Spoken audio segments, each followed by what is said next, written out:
All right, guys, good to be back with you. Obviously, been preparing as soon as we got word on Sunday night. We get the word just like everybody else does. We get the word on selection Sunday. Some people have asked, do you ever know ahead of time where you're going to go, who you're going to play? We don't. We get it like everybody else. So as soon as we got our opponent, we started to get to work in preparation. Obviously, we need to continue to get healthy. I'll touch on that in a minute. A couple thoughts on Loyola. I think they're obviously a tremendous program. Have had great success over a number of years. Final Four a couple years ago, Sweet 16 last year. So tremendous program. Older guys, as you'd expect, strong, tough kids, well coached. It's a great program, and they're certainly one of the best teams we've played all year. No question about that.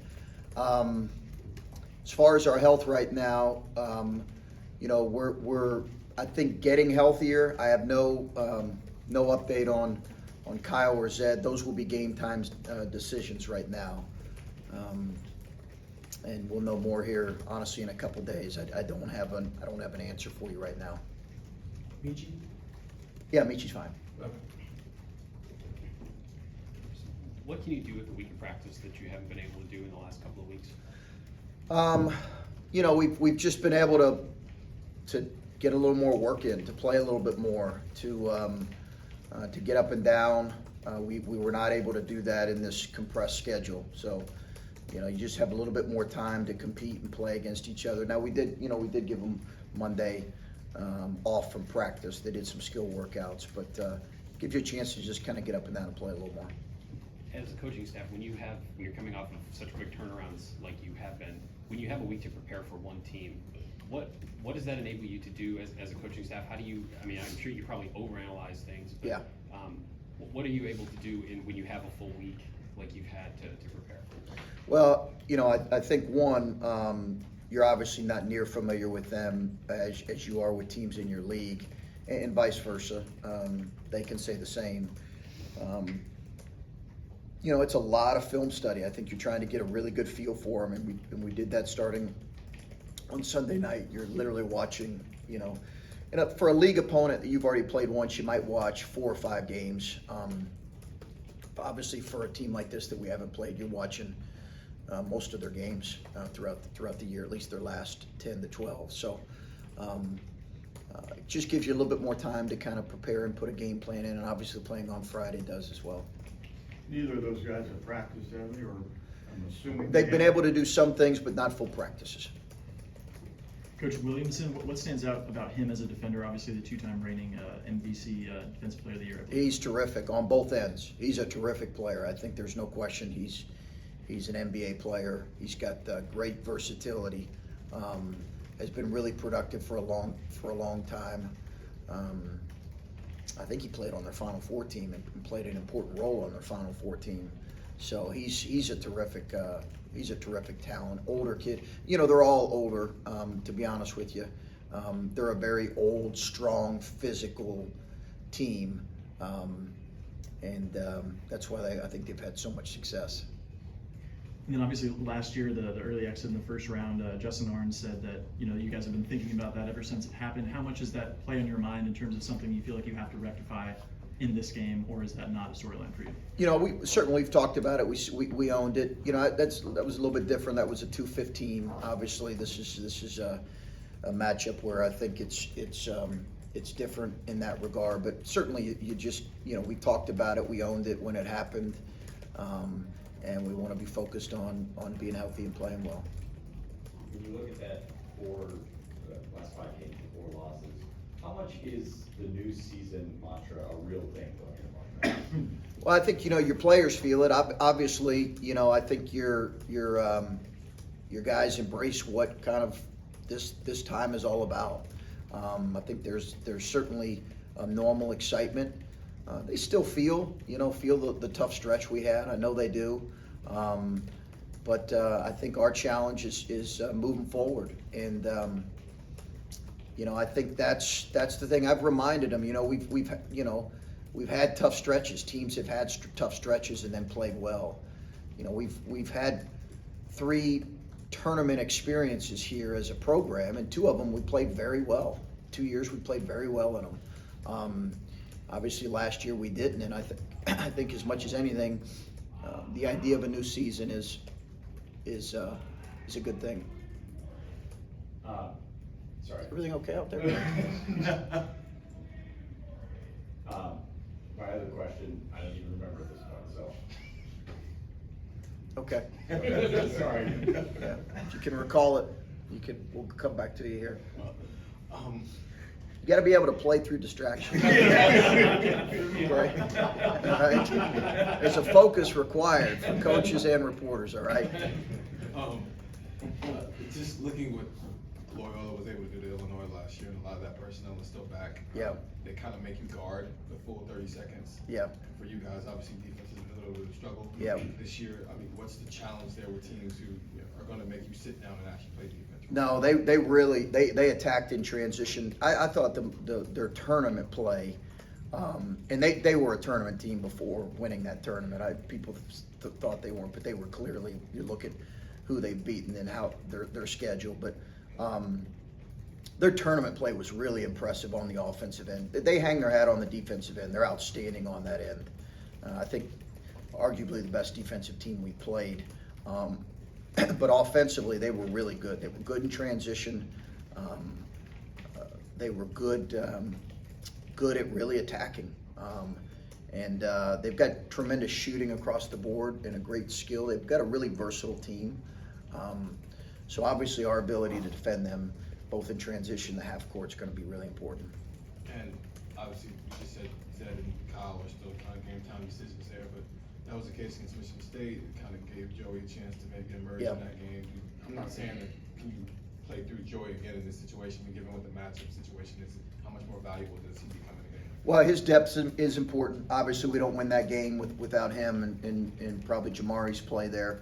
So his depth is important. We just, again, we've talked about the kind of injuries on the front line and in the middle of our lineup. So having depth there is important, and he'll be ready. Chris, one of the things that Ryan Bean said on the radio Monday was that he sees Loyola, Chicago Bean having a lot of Big Ten tendencies, and I'm wondering what that means to you, if you agree, and kind of what that kind of represents heading. Yeah, they're very similar to Big Ten teams. Strong, physical.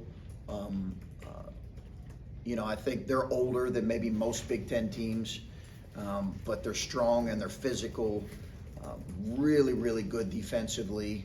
And I think that their style of play, they're as physical as any team will play all year. I think they're the most physical team we'll have played all year. And is there, so obviously there's a lot of guys on your roster who may have not experienced the NCAA tournament before, and I'm curious, at least for you, is there a moment or something, whether it's with Ohio State, whether it was at Butler in your first years, that kind of represents what the NCAA tournament means and kind of you use as an example of, okay, you're going to feel this too when you get there? I mean, we have some traditions that we do.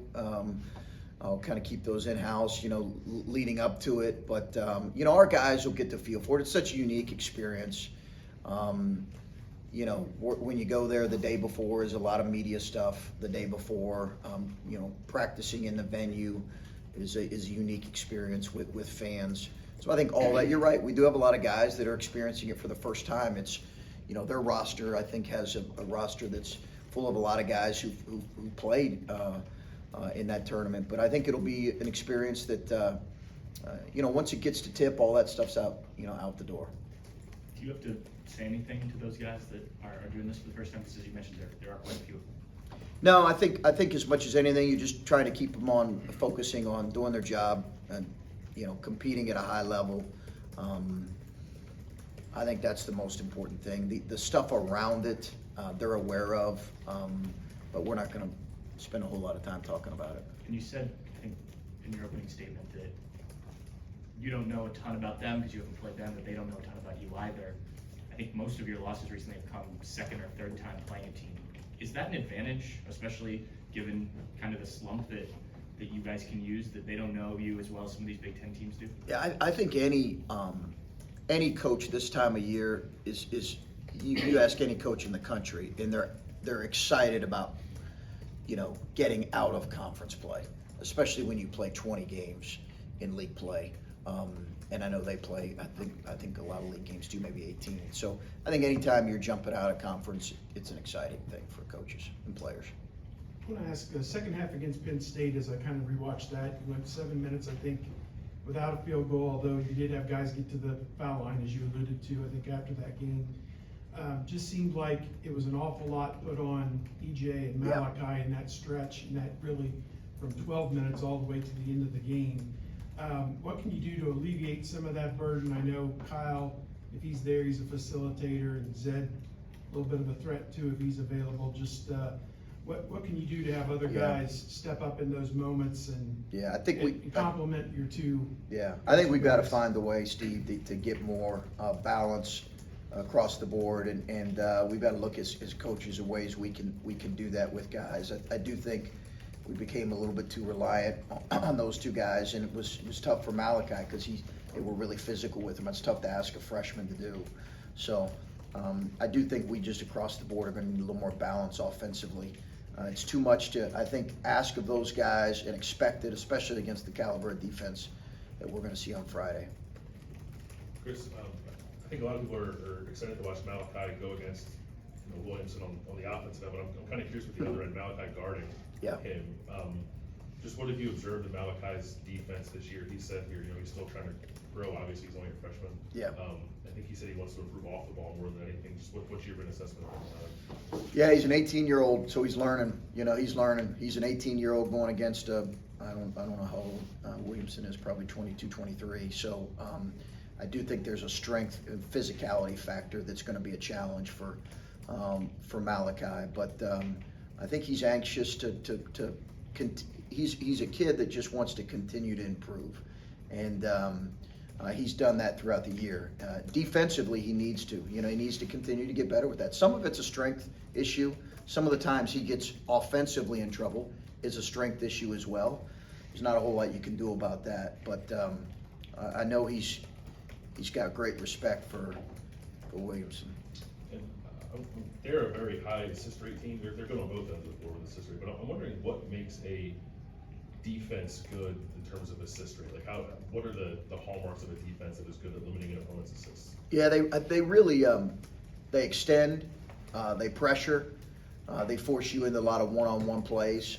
They don't overhelp a whole lot, so you're not finding ways to drive and kick. They're really, really physical on the ball, but they're just really good in kind of in terms of pressure and extending their pressure. And they consistently do a pretty good job of staying home on shooters. Don't want to oversimplify things, but now that you've had a chance to step back and look at the Big Ten season, what does this team need to do to make a run in the NCAA tournament? If we're sitting here 2 weeks from now and they're still going, what is it that they've put together? Again, focus on the things we've got to improve on. I think you're always taking it literally one possession at a time in this tournament, and I think that has to be our focus. It's literally one possession at a time. Have fun with it. Take it one possession at a time and be aggressive in our attack on both ends. As you've set up practice, and you said those guys are doing some things on the side, is the indication that, guys, this is who we are. If we get those two, that's a big bonus, but may not happen. And can you win the game without them? Well, listen, I think the indication is those guys are doing everything they can to get back, and hopefully they will get cleared.